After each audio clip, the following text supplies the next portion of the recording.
नमस्कार दोस्तों, आइए जानते हैं शंकर चतुर्थी व्रत कथा। प्रत्येक मास में दो चतुर्थी होती हैं। अमावस्या के बाद आने वाली शुक्ल पक्ष की चतुर्थी को विनायक चतुर्थी तथा पूर्णिमा के बाद आने वाली कृष्ण पक्ष की चतुर्थी को संकष्टी चतुर्थी कहते हैं। नारद पुराण के अनुसार माघ मास के कृष्ण पक्ष की चतुर्थी के व्रत का बहुत महत्व है। इस चतुर्थी को माघी चौथ, सकत चौथ या तिल चौथ भी कहा जाता है। गणेश जी की कृपा पाने के लिए वैसे तो कोई भी इस व्रत को कर सकता है, लेकिन अधिकांश सुहागिन स्त्रियां ही इस व्रत को परिवार की सुख समृद्धि के लिए करती हैं। इस दिन भगवान गणपति की आराधना से सुख सौभाग्य में वृद्धि तथा घर परिवार पर आ रही विघ्न बाधाओं से मुक्ति मिलती है। इस दिन श्री गणेश जी की पूजा अर्चना से रुके हुए मांगलिक कार्य संपन्न होते हैं। माघ मास के कृष्ण पक्ष की चतुर्थी के दिन चंद्रमा के दर्शन से गणेश जी के दर्शन का पुण्य फल मिलता है। धार्मिक मान्यताओं के अनुसार सकत चौथ की यूं तो बहुत सी कथाएं प्रचलित हैं, लेकिन इन दो कथाओं की बहुत मान्यता है। आइए जानते हैं। कथा -1। त्रेता युग में रावण ने स्वर्ग के सभी देवताओं को जीतकर अंगद के पिता बाली को पीछे से जाकर पकड़ लिया। वानर राज बाली रावण को अपनी बगल कांख में दबाकर किष्किंधा नगरी ले आए और अपने पुत्र अंगद को खेलने के लिए खिलौना दे दिया। अंगद रावण को खिलौना समझकर रस्सी से बांधकर इधर उधर घुमाते थे। इससे रावण को बहुत कष्ट और दुख प्राप्त हुआ।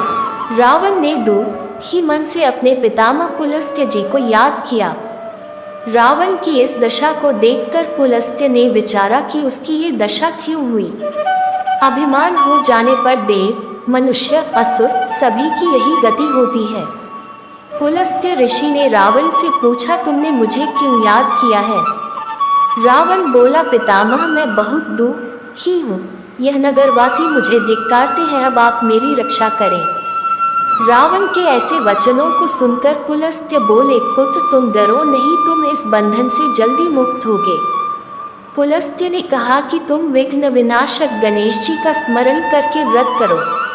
पूर्व काल में वृत्रासुर की हत्या से छुटकारा पाने के लिए इंद्र ने इस व्रत को किया था, इसलिए तुम भी इस व्रत को करो। रावण ने भक्तिपूर्वक इस व्रत को किया और बाली के बंधन से मुक्त होकर पुनः अपने राज्य को प्राप्त किया। कथा -2।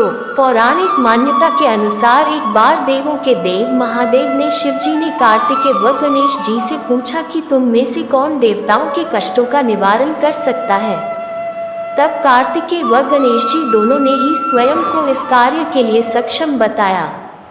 इस पर भगवान शिव ने कहा कि तुम दोनों में से जो भी सबसे पहले पृथ्वी की परिक्रमा करके आएगा वही देवताओं की मदद करने जाएगा। ये वचन सुनते ही कार्तिकेय अपने वाहन मोर पर बैठकर पृथ्वी की परिक्रमा के लिए निकल गए, परंतु गणेश जी विचारमग्न हो गए कि वे चूहे के ऊपर चढ़कर सारी पृथ्वी की परिक्रमा करेंगे तो इस कार्य में उन्हें बहुत समय लग जाएगा। तभी उन्हें एक उपाय सूझा। वे अपने स्थान से उठे और अपने माता पिता के साथ परिक्रमा करके वापस बैठ गए। परिक्रमा करके लौटने पर कार्तिकेय स्वयं को विजयी बताया।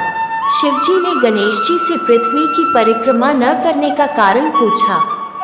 तब गणेश जी ने कहा, माता पिता के चरणों में ही समस्त लोग हैं। ये सुनकर भगवान शिव ने गणेश जी को देवताओं के संकट दूर करने की आज्ञा दी और गणेश जी को आशीर्वाद दिया कि चतुर्थी के दिन जो तुम्हारा श्रद्धा पूर्वक पूजन करेगा और रात्रि में चंद्रमा को अर्घ्य देगा उसके सभी कष्ट दूर हो जाएंगे।